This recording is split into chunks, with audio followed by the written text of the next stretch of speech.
Baby तपाईलाई मलाई आज नेपाल घुमाउन ल्याएको छु कस्तो दामी भ्यू छ है वाउ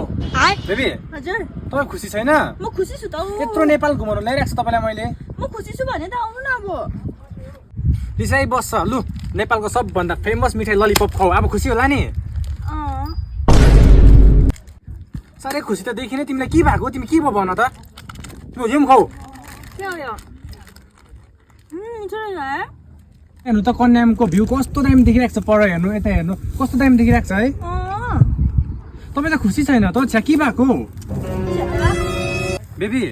तपाईको पहिलादेखि नेपाल आउनु ड्रिम थियो होइन तपाईको ठुलो ड्रिम किन खुसी नै छैन तिमी खास के भयो भन त अघिदेखि मिठाई पनि किन्दै नेपाल पनि घुमाउनु ल्याए यस्तो राम्रो नजारा पनि देखाइरहेको छु खासमा के चाहिँ भयो भन त के भयो भन त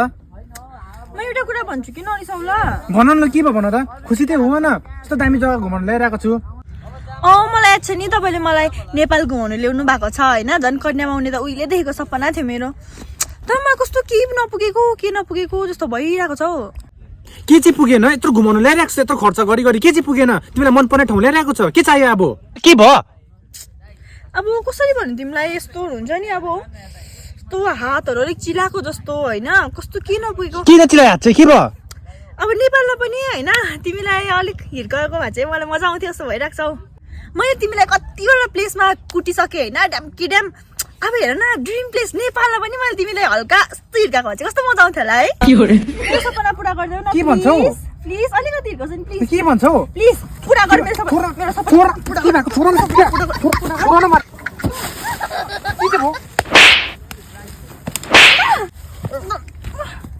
A few moments later. अम्बो बेबी अब मजा आयो होइन मलाई सबै पुग्यो होइन यति दामी ठाउँमा तपाईँले घुमाउनु ल्यायो मिठाई पनि कस्तो मिठो रहेछ नेपालको त होइन छिराउ न कहिले जानुपर्छ फोटो खिच्नु ल अम्बो बेबी अब चाहिँ हातको किराहरू पनि सबै मरेको जस्तो भयो है फोटो खिचौँ ल